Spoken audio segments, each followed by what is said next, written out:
And we're live. And poor old Debbie and me had to put up with it, waiting for about 5 seconds in the silence, waiting to go live. But Amazon now says we're lovely and live. So today's guest on Book Chat Live is Debbie Young, who is a cozy mystery author. But we had a little chat about exactly what your genre is, and that's kind of the best approximate description. But before we start talking about books, would you talk about what you would say the wider definition of what kind of books you write? Well, yes, thank you, Tim, and thanks for having me on the show. Really pleased to be here with your audience.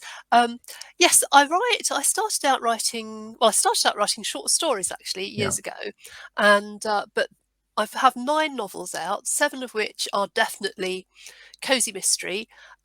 Most have murders in. They all have murder in the title. Although I'm getting a bit soft, I do sometimes give somebody a stay of execution, and they get rescued at the last minute. So I write cozy mystery set in the Cotswolds, a very beautiful part of the English countryside where I live, and it's been described by various reviewers as upbeat mystery, feel-good fiction, uplit women's fiction. I like to have a bit of mystery in everything, but not necessarily a murder.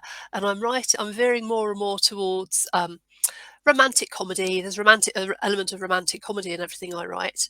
And the very latest book that I've written, which I'll talk about a little bit later, is a blend of romantic comedy and magical realism. And people have been saying, well, I've never read anything like this before. So it's kind of slightly genre defying. And I'm writing what I like to read, really, and having lots of fun with it, and hopefully giving my readers lots of fun, lots of laughs, and also serious messages to think about as well. But they're all very upbeat, even when someone gets killed. Yes. And we have a comment from my co-host on another show, Christelle, was saying, "Hi Tim, hi Debbie." So that's good to know. So with no further ado, which is something they only say on live shows, we'll put your first book recommendation up. So yes. The first book is The 9 Tailors by Dorothy L. Sayers. Hopefully I've got that right. Yes, that's right. Now, this is my very ancient copy, which I've had since I was about 13. When I started reading, when I was growing up, mystery stories were my favourites. I quickly went through all of the Dorothy L. Sayers series and Sherlock Holmes, started on Agatha Christie, all that sort of thing. But this remains one of my favourite books. It's quite faded. You can't see the title on the cover, but it says The 9 Tailors. And for anyone who knows about English bell ringing, this is what you call the Sally of an English bell rope. And it's a murder mystery featuring Lord Peter Wimsey, who was a wonderful, wonderful detective, real gentleman detective, who I think I really fell in love with at about the age of 13 or 14 as well. Each of her books, Dorothy L. Sayers is a wonderful woman, one of the golden age of crime fiction writers, contemporary with Agatha Christie, Marjorie Allingham, all that lot, they all knew each other. And she wrote, for each of her mysteries, she really creates not just a gripping story and an intriguing method of murder, but she also has a wonderful sense of place. And this one is set in Norfolk, which is the other side of England from me, where it's very, very flat. We've got lots of hills in the Cotswolds. In Norfolk, it's completely flat. And they're prone to flooding. It's a little bit like the landscape of the Netherlands, really. You get floods from when the dikes overflow. And this is set around a village which is beset by that kind of threat, which adds to the mystery and the eeriness of it. And it's that a murder happens a dead body is found in the bell tower. It's particularly relevant for me at the moment to talk about this one because I've also just taken up bell ringing. Can you believe it, Tim? And in fact, here is just come today is my certificate of being a member of the Gloucester and Bristol Diocese Association of Church Bell Ringers. So it's called campanology or something, isn't it? Yeah, well, campanology is the study of bells. And bell ringing is just ringing the things, really. And it's a Oh, okay. fantastic hobby that I've got really hooked on. I live in a little village which inspired some of my own fiction. Where we've been fortunate to just get a new ring of 8 bells in our little parish church. Over 1,000 years old, our parish church, but we haven't had bells for centuries. Yeah. And now we've got these wonderful bells. And all my bell ringing friends are now saying to me, well, when are you going to write a story about a murder by bell? So where I live, Well, I've this got is no your shortage of practice people. book. Yeah, that's right. So, and I must admit, I haven't read this book since I must have read it 20 times probably, but I Yeah. haven't read it since I've taken up bell ringing. So, No. in fact, this is going to the top of my to-read pile now, because I've just finished reading another book, because I think it will add a whole new layer of meaning now that I understand the terminology. Dorothy Sayles is great at adding all the different terminology and the jargon. There's another terrific book by her, one of my other favourites, called Murder Must Advertise, set in an advertising agency. Oh, And okay. you get caught up, and this is in sort of So 1930s. she does like themed books then, does she? So she Yes, covers the whole yes. area. Okay, yeah. Yeah, she's got another one set in Scotland, Five Red Herrings, which is set in an artist's colony in Scotland. So Yeah. you just get completely immersed in them, and I love that kind of book. And I love books that take me elsewhere, um, as well as being familiar territory in lots of ways, because I am very English, and I love that book. So that's definite strong recommendation from me. The language, because it's written in the 1930s, the language can be a little bit old-fashioned, Yeah. but it's of its time, and it's worth persevering. If you find the language a bit tricky, just skip the bits that are hard and get on to the good bits, Yeah. because Well, that's it most won't books, slow you isn't down, it? really. Yeah. Right. Shall we move on to your next pick, which is a presumably it's not a murder mystery. Travels with My Aunt by Greene. Travels with My Aunt. This Yeah. is, again, one of my favourite books that I first read as a teenager, and it's another book that I go back to and reread again. This is a really lovely hardback edition because it's one of my favourites. I splashed out. Comes in a little hard slip case as well. Yeah. Beautiful colour plates too. And it's a lovely, gentle story. Another, obviously, from the title, another one that takes you to other places. And it's about a bank manager, a bachelor bank manager, who's led a very sort of shy, retiring life, who at his mother's funeral is taken up by his long lost aunt, who is absolute firebrand. I mean, she's in her 80s, I think, Yeah. but she's very widely travelled and quite mysterious. And she whisks him off on adventures and completely changes his life. And they travel to Europe and they travel to South America, and she's had a very exotic past, and it's just a joy. Graham Greene wrote 2 kinds of books, and I love Graham Greene. I've read most of them, including his sort of author biographies and memoirs as well, well worth reading. And some of his books are very sort of grim, dark, crime stories or dark stories about human nature, but this one is totally uplifting. So Yeah. and it's what he called his entertainment, in the same way as Our Man in Havana, which I Yeah. also read recently. They've both got films. They're both famous films of both of them, but read the book. The book is just charming, and the writing is a complete joy. So yeah, a real feel good book. And I won't tell you the ending, but it's just lovely, and it brings tears to my eyes every time. Hopefully the butler didn't do it. Or if he did, he did it in a good way. Right. Can we move on to the next one, which is Mr. Finchley Discovers His England by Yes. Penny. Now this is another one. This is one actually that is another one written in the 1930s, between the wars. Yeah. I've got a bit of a fascination for life Yes, I between the noticed a wars. slight time Yeah, period. bit of a in theme it. going on here. Yeah. And I just came across, I can't even remember how I found it, but I came across this trilogy. It might have been a little bit on the radio or something, but it's utterly charming. And if you know or have enjoyed the likes of Three Men in a Boat or Diary of a Yeah. Nobody, it's that kind of thing. The Mr. Finchley Discovers England is the first in the series. There's a trilogy. And this is the third one because I've lent the other one to my mum and dad to read. Yeah. I'm always lending books. And this is another one in which he travels in a different way, takes the road. He buys a gypsy caravan and goes off. And Mr. Finchley Discovers England. I think one of the reasons I love it is that it's similar. The central character is similar to Henry Pulling in Travels with My Aunt, in that he's a I think he's a solicitor's clerk in London, respectable, responsible, and he, in a case of mistaken identity, when he's meant to be going off for a little holiday down to Margate, I think it is, which is a very sort of conservative coastal town in Kent, so not very far from London. For those of you who don't know Margate, it's a pretty conservative choice for a city bank clerk to get, a solicitor's clerk to go on holiday to. He ends up getting kidnapped, and that starts a whole chain of different adventures, which again change his life. And there are 2 more books in the series. I think the next one is Mr. Finchley Goes to Paris, and then Mr. Finchley Takes the Road, and they are sweet and gentle, enormously evocative of life in the interwar years, but in a very positive way.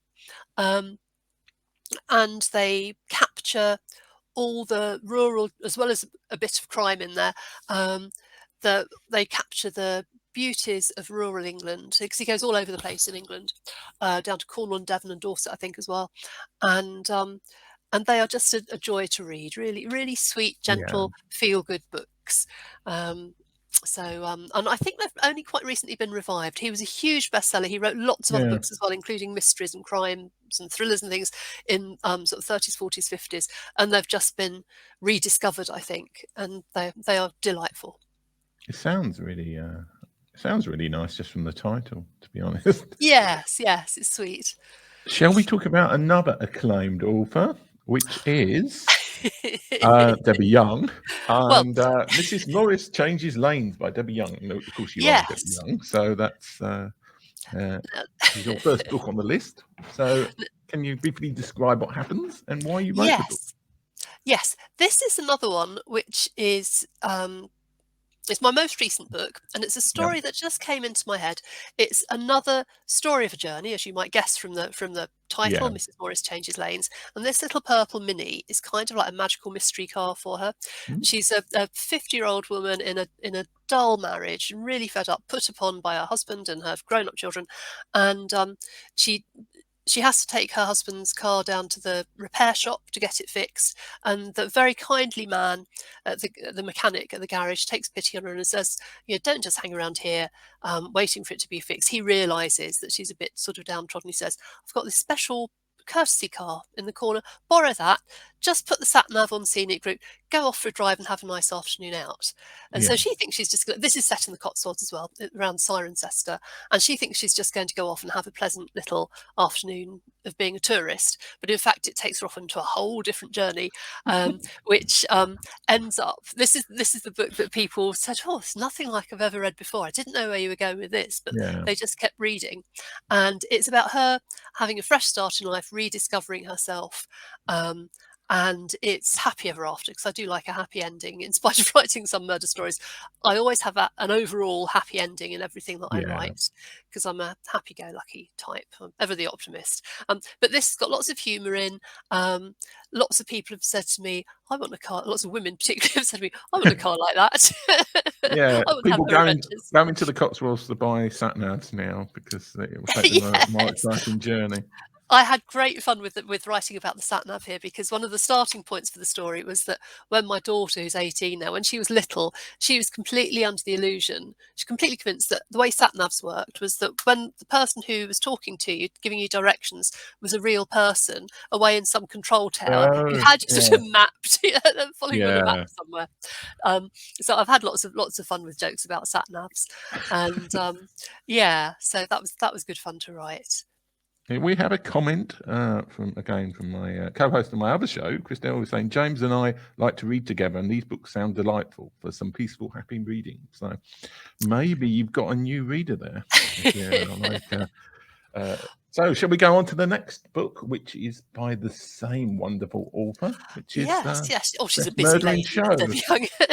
This is the first of my cozy mystery series that runs for there's 7 books that run from the course of the village year from one summer to the next, and it starts out. It's inspired by the little village that I live in. I've lived here for 30 years. Although I'm a Londoner originally, I've lived here for 30 years. Really involved in village life. I'm on all sorts of committees and things, and some on the Friends of St Mary's, Friend Parish Church. I was on the village show committee for 13 years, PTA, all this sort of thing. So I've got lots of inside knowledge as to how village society works, and lots of inspiration. And this is set at the village show, which is our biggest event in our village calendar.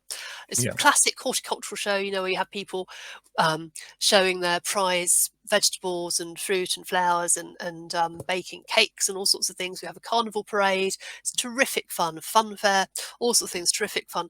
And this, in my time, I've been on lots of carnival floats in various types of fancy dress for the show, and the murder in the story is the murder of an amateur actress from the village dramatic society. She's found dead on the on her float, on the drama society float in the village show carnival parade. And the newcomer to the village, Sophie Sayers, who is the heroine of all of the series, she's the only one who thinks it's murder. Everyone else is ready to say, oh well, it's just natural causes, she hasn't been very well. And Sophie has just moved to the village, and she is trying to get established. She's got a job in the village bookshop. Romantic interest comes from her relationship with the proprietor of the bookshop, and it's a sort of rite of passage for her to get involved with village life, to solve the mystery, solve the murder, and to become really ensconced in village life, and which she does, as I go on to then have 6 more books, and in fact there will be an 8th book as well in the series. I did say there'd only be 7, but people keep saying no, you can't leave They want it to know there. really what happens. So lots of fun, lots of humour, lots of English tradition. So if people often say to me, particularly readers from other countries, they'll say, oh, I want to come and visit this village, I want to go and live there. Do places like this really exist? I said, well, yes, because I live in one. It's the Cotswolds, So one of the reasons that I love writing this series is that it allows me not only to celebrate the community, a very positive, supportive, kindly community of the kind that I live in, of which there are many in this country. It also enables me to celebrate all of the different seasons, and I love writing about the different activities that take place all year round.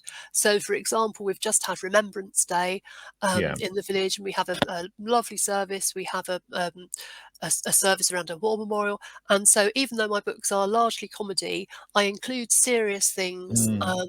And so, in fact, that's in Murder in the Manger, which I'll talk about in a bit. I've got a bit about Remembrance Day there. So whatever time of year it is, there you can find one of my books that is a good seasonal read. So I love seasonal reading. I love seasonal writing as well.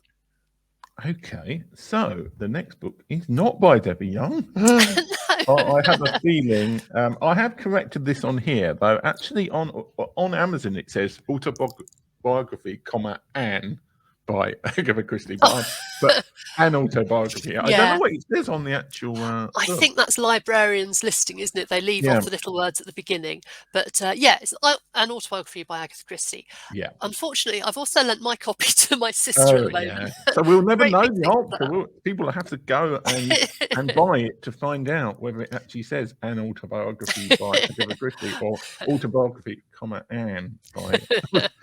I presume this is Agatha Christie, the famous crime writer. Absolutely, yeah. And I only actually, although I've read lots of Agatha Christie, I only discovered it quite recently, and it's fabulous. It's like having a cup of tea with her and listening to her just talk about her childhood, her formative years, her travels, her passions, and it's just charming. It's like sitting with your grandmother, really, you know, or probably your great-great-grandmother for the younger people who might be listening.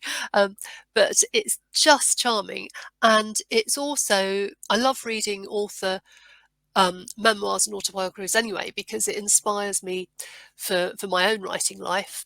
And it's so interesting to see how people go about their writing procedures and processes, where they get their ideas from. And it's also interesting because I've read quite a lot of Agatha Christie. It's also interesting because you can see when she mentions certain things in her autobiography, I think, oh yes, she used that in such and such a book, which is quite intriguing.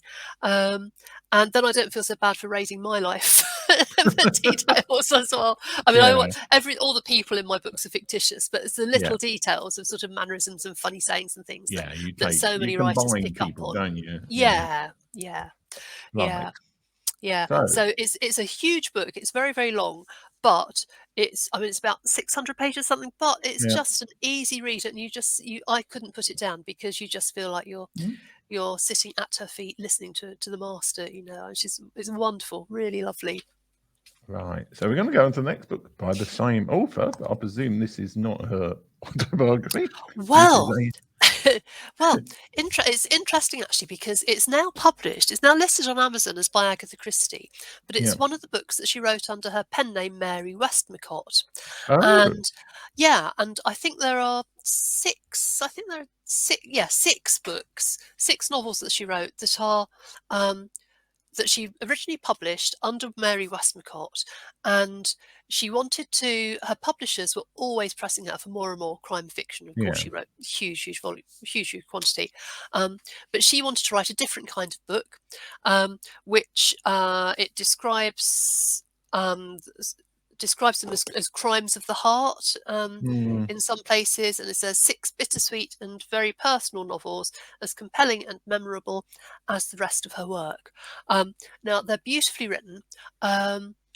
They are interesting character studies. One of the things that I like about Agatha Christie is that she gets inside of her characters and really develops them, and I think she's a very humane, kindly person and very sympathetic, and that really shows up in the ways that she's writing. She's writing about some people who have tragic circumstances, but she writes in a very respectful and sympathetic way that makes you also think about, reconsider other people that you know in your real life who are like those people. And this one, Absent in the Springs, takes us quite away from the little English country villages and the places that we associate with the Miss Marple books. This takes her heroine is visiting her daughter in Iraq, which I guess was Persia in those days. Was it called Iraq? Mesopotamia. Yes, Mesopotamia. I think it was. Yeah, because she had a book called Murder in Mesopotamia as well, didn't she? So this she'll have got the background when her second husband was an archaeologist, and she went on a lot of digs with him in Mesopotamia. He's a very, very prominent archaeologist, and she loved it out there. And this is a story that she said she always wanted to write, and she wrote it very, very quickly because it was just completely coming from the heart. And it's about a woman who is returning from visiting her daughter in Iraq and reassessing her life, her marriage and her life. She thinks she's been successful and happy, and her stay with her daughter changes her perspective, and she goes through various sort of transformational thought processes on the way back. And it was a really moving book, and I just loved it. So I immediately bought all the other 5 books by Mary Westmacott, and I'm working my way through. Interestingly, I just finished another one called Unfinished Portrait. Finished reading that yesterday, which was really, really autobiographical. So I'll be interested to see how. I mean, it was almost like an extract of her autobiography. This one isn't autobiographical, apart from her knowledge of the Middle East. So I'll be interested. So Agatha Christie fans who haven't discovered Mary Westmacott, I recommend working your way through those, and you'll find them on Amazon under Agatha Christie as well as Mary Westmacott. So, but I think it. I mean, it says on the back, New York Times says a tour de force which should be recognised as a classic. And Agatha Christie says the one book that has satisfied me completely, the book I always wanted to write. And when an author says that about one Yeah. of their own books, you kind of feel, yeah, you better read it then. You better read it. I mean, it might be the case that if an author says that about the book, it might be that it's just totally different, but there's usually a bit of their heart in that particular book. Yes. And Yeah. that's always worth reading. Yes, yeah, and I think Anyway, she wasn't writing it with the crime stories. She was writing yeah, them at the behest of her publishers for commercial purposes. But yeah, this she was writing because she wanted to write. yeah. Okay, so let's move on to the next book, which is not about it's not about murder mystery or the 1930s, I believe. No, there's probably a little bit of 1930s in there. But yeah, I've lent this to my dad, I think, which is why I don't have this book. I'm terrible. Although I must say, during one of the lockdowns, I did sort out. I sorted out all of my bookshelves. So I've got books in Yeah, every room, all over the house. So that helped considerably. That I was actually able to find quite a lot of the books to share with you today.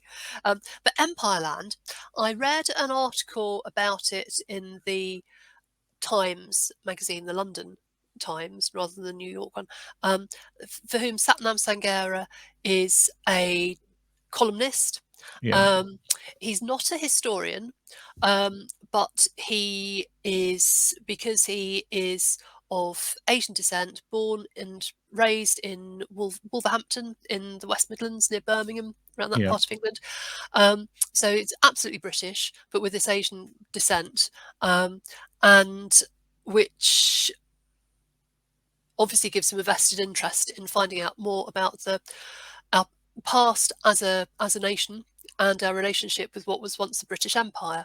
yeah, Now, I thought I was quite well versed in British history because I did history at school, at high school to A level. yeah, And I've always read a lot of non-fiction, a lot of history books, as well as reading a lot of fiction. I read quite widely. But a lot of what Sathnam says in his book was a revelation to me, going into details, hugely researched, but also very readable. And it's divided yeah, nicely into different themed sections. So it's a very readable book. I usually read a chapter a day of a non-fiction book, and this one yeah, was really nicely sort of episodic. And he, it was the most balanced view of empire that I've ever read. And I think it was particularly interesting because of all the um, stuff that's been in the media and in our yeah, society about revisiting our past and toppling statues of empire figures and that sort of thing. This was a really interesting book to read, and particularly because of his own heritage, yeah. it added interest. So I think it's a book that should be on the school curriculum for history classes, and I recognise that for an American Amazon audience, may not be the first history book that you would plump for, but it's a very interesting one to understand what the British Empire was about and how we are now as a nation. And he's written also a biography, an autobiography, which I've just started reading, called "Boy with a Top Knot." It's growing up a Sikh, and he's a wonderful writer, wonderful newspaper columnist as well. So yeah, top Okay. stuff. Well, so far on this show, I've listened to on audiobook at least one book from every guest. So this might be the first one that I do. 'Cause it sounds very up my street. Yeah. Oh, I hope you enjoy it. It's good stuff. And then Agatha Christie's autobiography might be after that. So Yeah, far. that's a nice gentle one. You could read the two in parallel because the Empireland, some of it is quite hard reading, Okay. and Yeah. there's quite difficult emotional reactions it gets in you when you hear if some terrible things have happened. Whereas the Yeah. Agatha Christie one is just balm to the soul. Right. On to the next book, which is Uncommon Ground by Mark Pendergrast. Yeah, I think I might have picked up on this one because I think it might have been mentioned in Sathnam Sanghera's book actually. Yeah. And now this is more relevant to American history. It's the history of the world through coffee. And Oh yeah. yeah, and I thought, oh, this is going to be a bit of fun, sort of be quite frivolous. But actually, it's unbelievable. There's so much politics, and so much of the current state of South America, in particular, Mm, that has come from the coffee market. And the Mark Pendergrast is an American, and he's written it from an American perspective. And of course, as you and I know, Tim, as British people, the Americans are much more coffee people, whereas English are yeah, more tea people.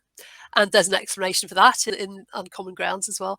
Although we are becoming more and more coffee addicts yeah, here. I love both, I have to say. I like my tea and my coffee. Um, and this was a really fascinating prism, really, through which to view world history. And it's kind of history of empire as well, because although a lot of the countries weren't part of an American empire as such, the importance of the American market to them was so enormous, and the power of American trade yeah, and the futures market and stock market and so forth over the coffee farmers, the coffee distributors, and the governments in the coffee growing countries as well. It's all so tied up together. It's almost like the coffee empire story. yeah. So No, again, it's quite a long, detailed book, and it's quite interesting as well, because they talk about sort of the development of marketing and advertising as well yeah, in coffee, and it was one of the first products really to be advertised heavily. And so there's lots of sort of other bits of social history, the history of the housewife and that sort of thing as well. It's very interesting, and some of the adverts that they show in there are quite shocking to the modern feminist eye as well. Promoting coffee because your husband yeah. won't throw his cup of coffee over your head because he doesn't like it if you buy this particular coffee. It's quite interesting. It's funny in the comments, which sadly, because of the technology of Amazon Live, I can see on my phone, but you can't see. But this book has prompted more comments than any other ones, which is basically, "Ha ha, I'm drinking coffee right now," and then some Amazon customers, presumably somebody in the UK, are saying, "Are we thinking the coffee revolution has taken its grip in the UK?"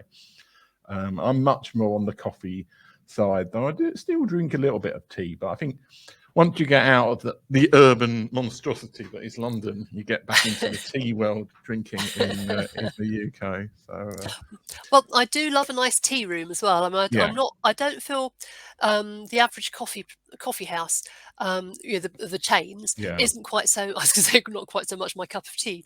Didn't quite mean that, but I love an old fashioned sort of vintage tea room. And in fact, in my Sophie Sayers series, the one that starts with Best Murder in Show, the job that Sophie gets is working in the tea room in the village bookshop, and so I love the delicacy of the tea ceremony, or not quite tea ceremony, but sort of the not like the Japanese one, but the whole paraphernalia of cups and saucers and tea yeah. strainers and things is really lovely. I've been corrected. It wasn't somebody from London. It was somebody from Hartlepool. So Oh, the coffee. oh, So big difference. maybe it's the coast moving in. That's like the coffee's invading the coast, but it's not got to the Cotswolds yet. Okay, so we're going to the next book, which is again by this brilliant author called Debbie Young. So, Well, this is Secrets at St Bride's. yeah, It's not a murder series, but it's a mystery series. So, and it's set in a girls' boarding school, traditional English girls' boarding school. And I worked in a girls' boarding school for 13 years. And again, it's a lovely community. I like writing about community. yeah, And because it's quite isolated and very secure, very safe, everybody's free to be themselves in that kind of environment. And the school that I worked at was wonderful. It was a really happy place to be. Um, I took that as my starting point for the actual setting because it was an old stately home in the Cotswolds, beautiful, huge grounds. Um, the house had been built by one of the richest Victorian gentlemen, um, and I always used to think, gosh, I could set some good stories here. mm, So I took the building really as the starting point and the sense of community, and then went off on my own little path to turn it into a school of real eccentrics, a very eccentric headmistress. All of the staff have different secrets to hide and their sort of shady past lives and things. And there's lots of secret identities and things going on. And I have a bit of fun with that. I'm just writing the third one now, which is called Scandal at St Bride's.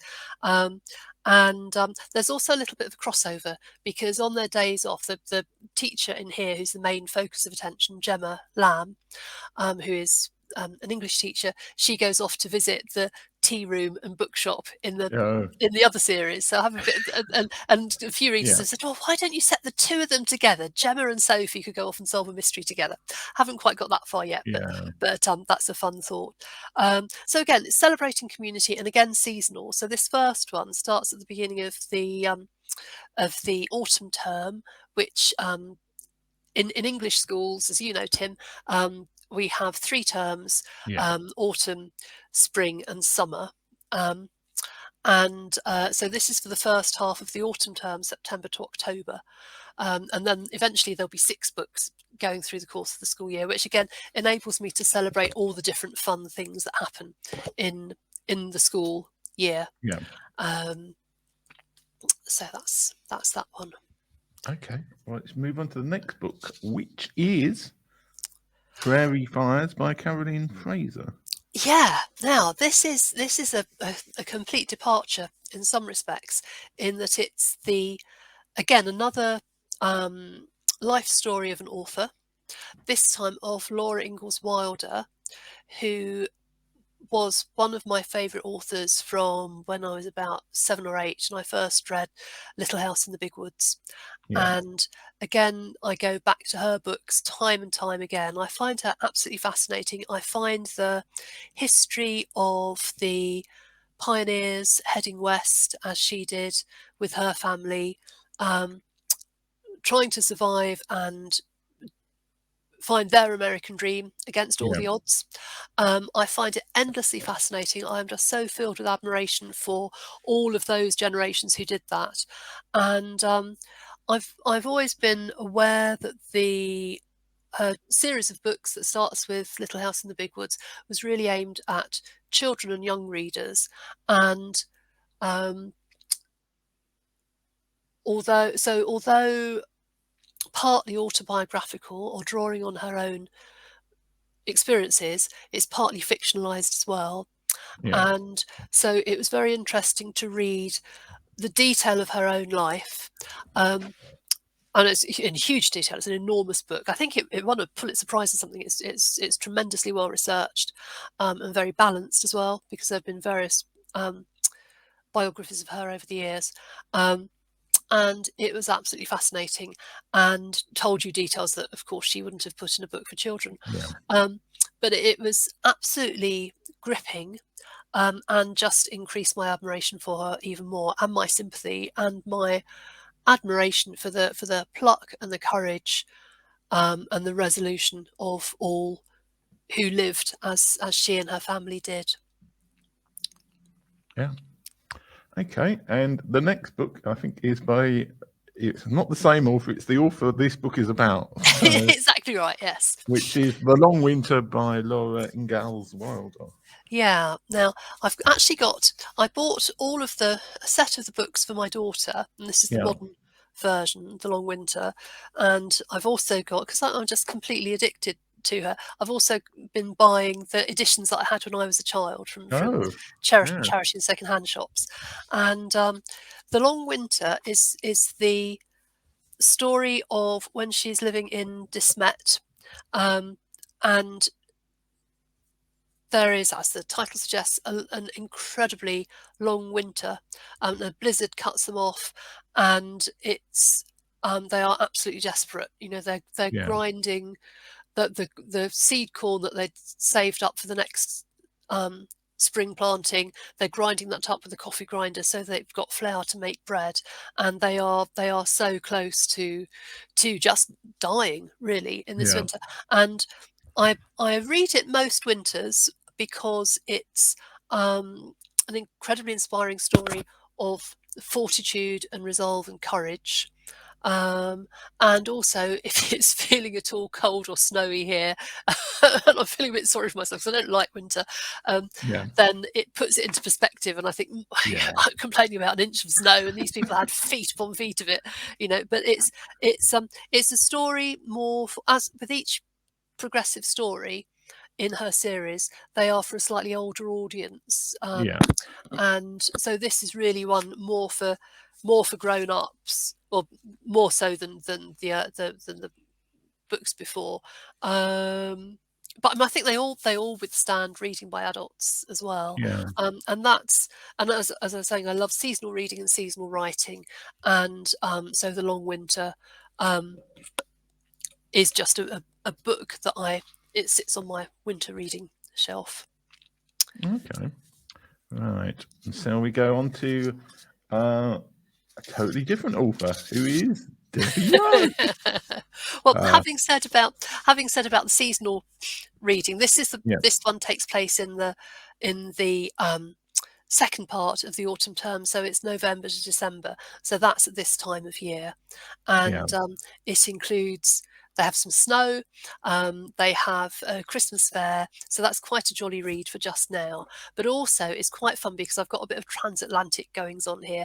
In that, I have an American stranger turns up to claim that he is the long lost heir of the man who originally built the house that's become the school, and the school is now a charity in the story. And so he comes back saying that he's claiming it and he's sort of taking it over. So it's sort of a classic fight to save the school, but it's all set in all the lovely Christmas traditions as well.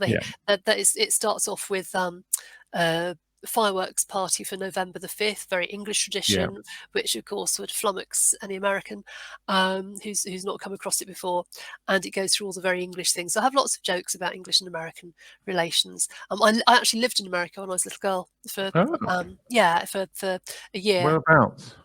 Started off in Philadelphia. My father worked for a computer company, and he was deployed to America. He was there for about 2 years, but we went for like the school year in between. I was 8 at the time. And so he was in Philadelphia. We went out to join him there. But after we'd been there a month, the company said, well, actually, we'd really like you to go and work in California instead. Oh. So my parents, to their credit, echoes of Laura Ingalls Wilder's parents, said, well, we'll do it, but instead of paying for us to fly out, give us the equivalent money and we will drive there. So maybe this is one of the reasons why I love the Laura Ingalls Wilder books so much. I don't know. I think this was before I actually read any of her books, and so they put us all in the back of the car and we drove from Philadelphia to Los Angeles. Very scenic route, so that we could do things like go to Yellowstone Park and Mount Rushmore. So I've seen a lot of America. Quite a way off the route. So I mean, I don't know how my parents did it. All credit to them for having the energy to even think about doing it. So then I spent a year in a elementary school in near Los Angeles, and so became quite Americanized for a year. So and later on I went to school in Germany, to an international school, and my best friends were American there, and I've still got lots of American friends. And so when I bring this American character into this book, it's with fun and affection. And with an awareness of what he would know and what he wouldn't know about an English way of life as well. And I make fun of the English people as well. so very gently and affectionately. Right. Shall we move on to the next book, which is also by this wonderful author, which is Murder in the Manger? Yeah. Now this is... again, it's the seasonal equivalent to Strangerettes and Brides. So it's set at Christmas. Picks up the previous book, Trick or Murder, finishes with Guy Fawkes Night, 5th of November. So this is going through in the run up to Christmas. And Sophie Sayers, who also has writing ambitions, she writes a nativity play for the village drama group and the school. And like everything that happens in the village, it all goes a bit off-piste, it goes a bit haywire. And so this is again an affectionate portrait of an English village Christmas, really. Yeah. Happy ever after, completely happy ever after. It would be wrong, I think, to have sort of grisly murders and goings on. So it's the murder is notional really in this one. Yeah. But again, very affectionate, seasonal stuff, and that's the sort of thing that I like to read at this time of year. One of the ways that I get in the mood for Christmas, apart from going to bell ringing, and I sing in the church choir as well. Just getting ready for the first Sunday in Advent, lots of lovely music for that. Yeah. Is by reading seasonal books. I've got a whole shelf of festive seasonal holiday reading that I'm always glad to embrace at the start of December. But preferably not too much before then. I'm not one of these people who starts preparing for Christmas in August. Well, some Rather people, enjoy it. it's as soon as like Halloween's over, then like the Christmas tree and like the Santa outfit comes out. Yeah. Shall we nicely segue on to your last book pick? Yes. It's Stocking Fillers, This which is just might be about Christmas as well, I guess. yeah, a bit of a clue on the cover there.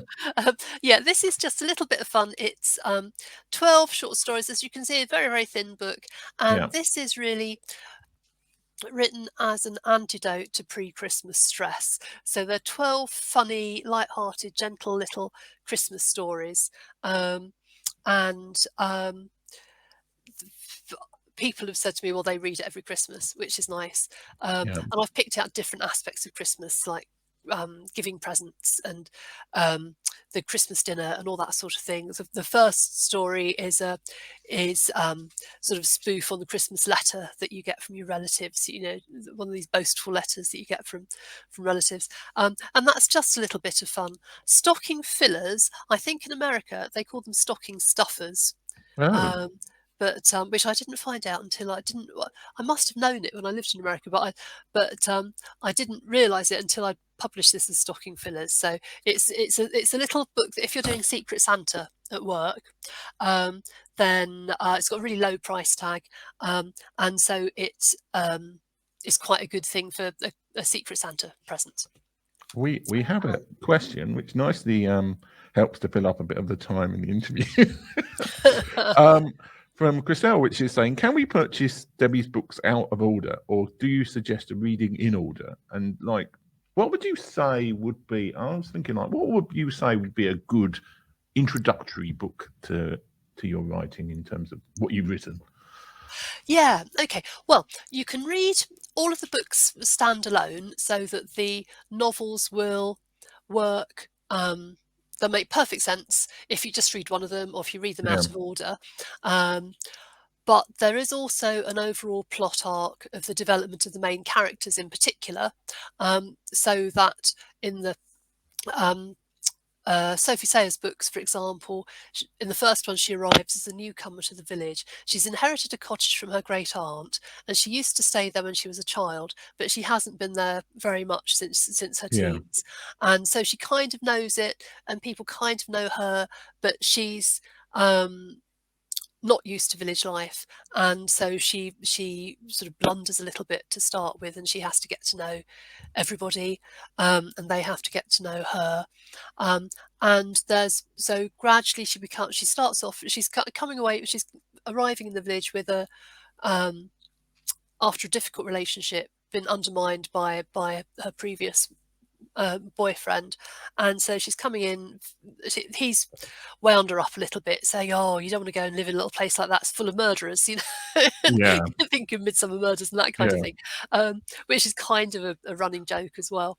And so she's quite anxious when she comes to the village, underconfident, and so her confidence and her resourcefulness develop through the series, so that by the end, the last book, or the seventh book, Murder, Lost and Found, she is calling the shots. She is in charge and confident, and so she's changed a lot. There are also characters who appear in each book. New characters are introduced. In Murder in the Manger, for example, her ex-boyfriend Damien turns up on a doorstep, and you will know more about him if you've read Best Murder in Show first. So if it was me and it was somebody else's books, I would be wanting to read it from the start. But Yeah. if you're thinking, oh, actually, I'd like to get stuck in and read the Christmassy ones now, then that's fine too. They'll still make sense. So if you want to read about village life, then I think starting with Best Murder in Show is a good call. There's also some little shorter books that are sort of an introduction that I haven't mentioned here, which are I haven't got one to hand, but they're the size of a picture postcard, and they're novelettes. They're about 14,000 words. And there's one called The Clutch of Eggs, and the other one is The Natter of Knitters. The Natter of Knitters is about yarn bombing. Do you know what yarn bombing is, Tim? Where people something to do with knitting, I guess. well, it's when people knitting enthusiasts get together and they will suddenly decorate something with lots of knitting. So around here, for example, people will. There's one village in particular near me where now and again the whole of the village green will get covered in all these knitted things, and there'll be knitted objects hanging from trees and all sorts of things. And I've seen it done. I was in a town in France once where on all the bollards in the pedestrian area, people knitted little hats and put them on the bollards. Yeah, it's really sweet. So actually, isn't it? The Natter of Knitters is about yarn bombing that goes terribly wrong. And The Clutch of Eggs is about bird watching and birds' eggs. And they're little quick reads that are introduction to the world of Sophie Sayers. On my so they're good introductions, and you can find out more on my website as well. If you're more interested in reading about the school, then Secrets at St Bride's is the one to start with, which is again, it's a similar circumstance to Sophie moving to the village in Best Murder in Show, in that Gemma Lamb is coming into this school and she's thinking it's going to be sort of fairly conventional school, and it's actually quite mad. Some of the staff are sort of nearly bonkers, really. In fact, that's the word to use, because I spotted something on Facebook the other day. There's if you liked school stories like the Chalet School Stories, Enid Blyton's Mallory Towers and that sort of thing when you were young, there are various groups on Facebook for grown-up fans of those books, and there's one called for fans of the Chalet School by Eleanor Brent Dyer, and they compare notes there sometimes about other people's books. And somebody, I sort of lurk on the group. I haven't really said much there, although I love the Chalet School books. And somebody had put, "Oh, has anyone ever come across this St Bride series by Debbie Young? What do you think of it?" And somebody put, "They're completely bonkers, but very good." I'll take that. Yeah, that's a good recommendation. What would you say is the book you're most proud of writing? Or series, that's a good question. If you want to be broader. I think Mrs. Morris Changes Lanes, although it's a very short book, it's a novella, it's only about 20,000 words. I think, although I do tend to always like the one that I've written most recently, but I think because I've gone off and done completely my own thing there, whereas with the novels there, I'm following a certain number of sort of conventions and tropes for the sort of gentle mystery stories, village mystery, that sort of thing. With Mrs. Morris, it was just a story, a theme that I really wanted to address, and I've addressed very much in my own way, really with disregard for anyone, what anyone thought. It's not a commercial book. No.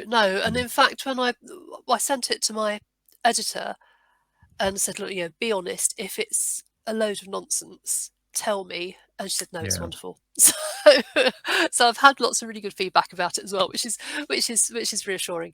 But it's something quite different. And although I'm going to go on writing the village mysteries, and as I say, the mystery that I'm writing at the moment is Scandal at St Bride's, which involves a kidnap and secrets of all sorts of things. A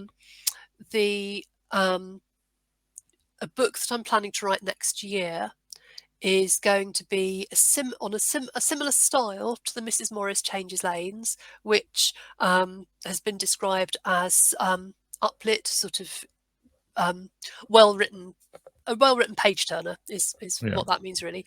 And I'm writing a book set in Mousel, which is a little village in Cornwall. Hmm? Because again, I love a sense of place. Yeah. And I spent a week in Mousel last summer, and I've been offered a cottage in Mousel to write this book, which will be again about somebody. The opening sort of premise is it's going to be about a woman whose engagement has just fallen through at the last minute. She'd booked this honeymoon cottage in Mousel for their honeymoon, and then her fiance calls it off, and she decides that in spite of him, she's going to go down there. Yeah. Thinks she's going down there with a terrible mistake, with all the wrong feelings, and then things happen in the village with a bit of magical realism, bit of well, I don't really know how to. Well, we'll wait and see how it turns out. But it will be with a bit of magical realism, and it'll be quite sort of a spiritual book in a way as well. She finds her real self and has a fresh start. So it's sort of a book of healing, really, sort of the healing process for her of going down when she's at her unhappiest, and she, by the end of the book, by staying in Mousel and getting involved in life and traditions and history and heritage there as well, because very lots of history, very interesting traditions there, and it's quite a magical place as well. You can believe that magical things had happened there. So that's I was saying to you earlier, Tim, I'm sort of slightly moving away from murders and that sort of thing, going down to more mysterious books rather than being mysteries as such, but mysterious themes, but not yes. Things that, because I like a book that has a bit of an intellectual puzzle, you know, sort of brain teasing type element to it as well, and I love throwing in lots of red herrings to lead people off in the wrong direction, so that they can get it and to involve the reader, you know, because you don't want. I think it's nice not just to be sort of there as the passive recipient of a story, but to feel involved with it as well as a reader, you know, to be on the edge of your seat, sort of, you know, guessing what's coming next and all that sort of thing, and rooting for different characters. I mean, that's the kind of reaction that I want to get in my readers. So, yeah. We have one more thing. We have your dream pick on Amazon. If money was no object, let me. Wow, this is where I struggle aimlessly to try and get all of the thing correct. So this is your dream pick, which is basically an ink bottle.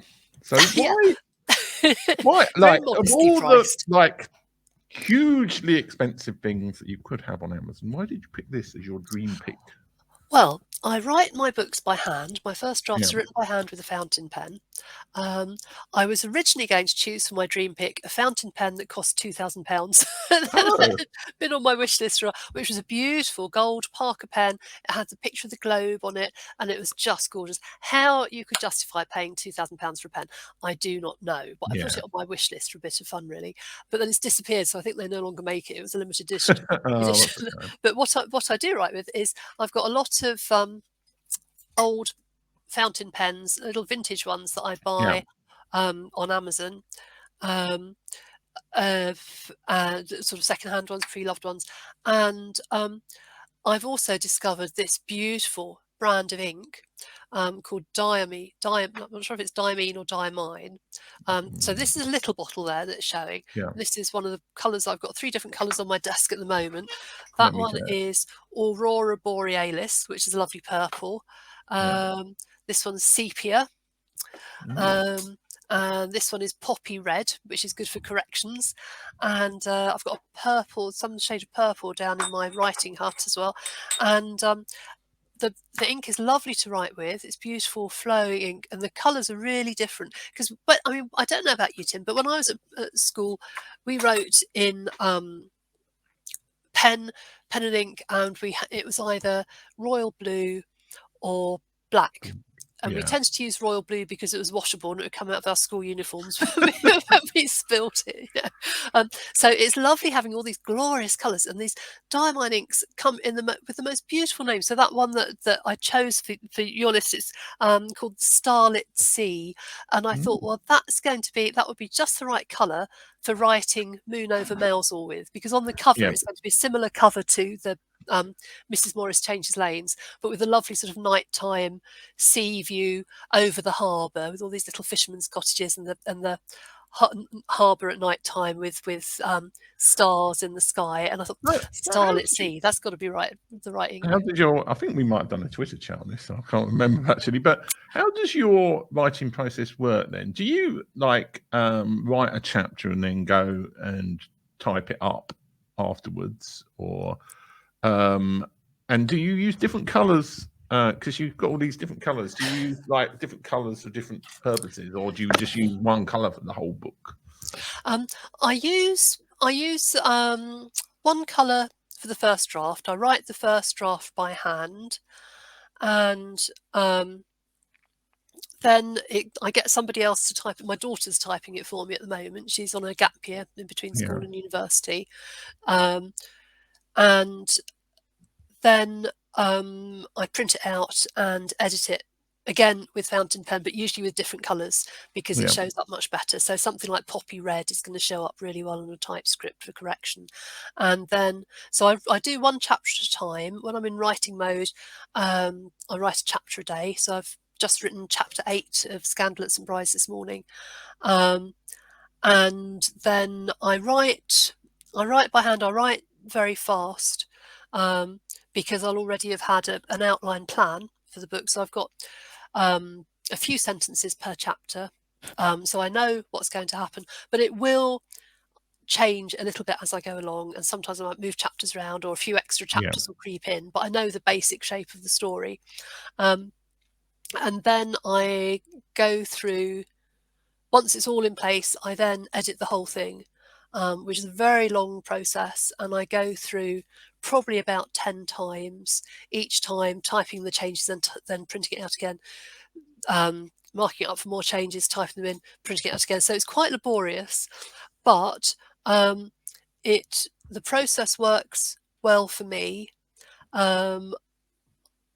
Once I'm into writing a novel on the chapter a day basis, then I just get it done quickly. And once you've got that, then otherwise it's too easy to lose momentum. And I have tried, polishing each chapter as I go, but then you end up spending half the day editing before you get around to writing anything. So that I don't find that as helpful. But that works for me, and that's evolved over 9 novels. So and I think the second novel I dictated, the first one I typed, the second one I dictated. Can't remember what happened with the third one, but my process is still evolving. I've got a little bit more detailed with the plotting. I used to have like a line per chapter. I always have chapter titles. I have fun with chapter titles, with funny names for the chapter titles. So in Mrs. Morris Changes Lanes, each chapter is a different version of her name as she changes.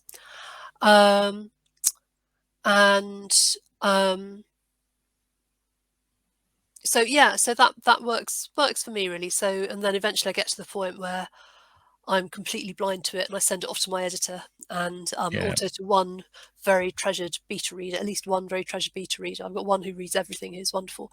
And then I process their suggestions, and then finally persuade myself to let go of it and publish it, because that's, if you're not careful, you can end up tinkering forever. So, not meaning to break Amazon's rule and send people off away from Amazon, but giving slight end.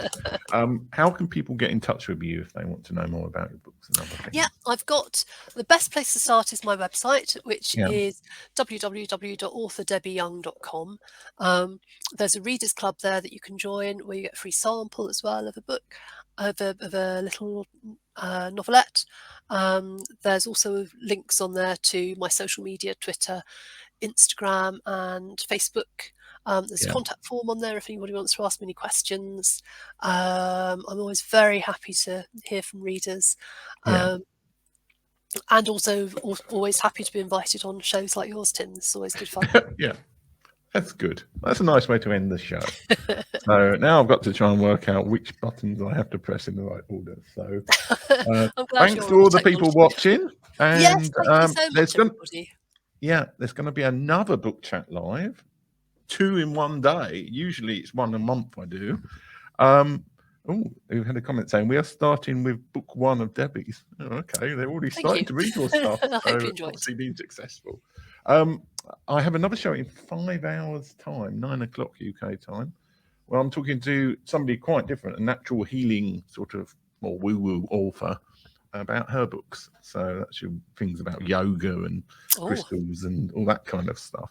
So that's at 9 o'clock today. So two shows in one day on Black Friday. I'm pushing it out, and there should be a few more coming along because I've got about 5 people in the pipeline waiting to do book chat live. So thank you so much for being the guest today. Pleasure. Thank you so much for having me. Thanks to all the people watching. And yes, I'll put up an overlay, and hopefully we won't be sitting here too long looking embarrassed. So, Bye, folks. bye, everybody.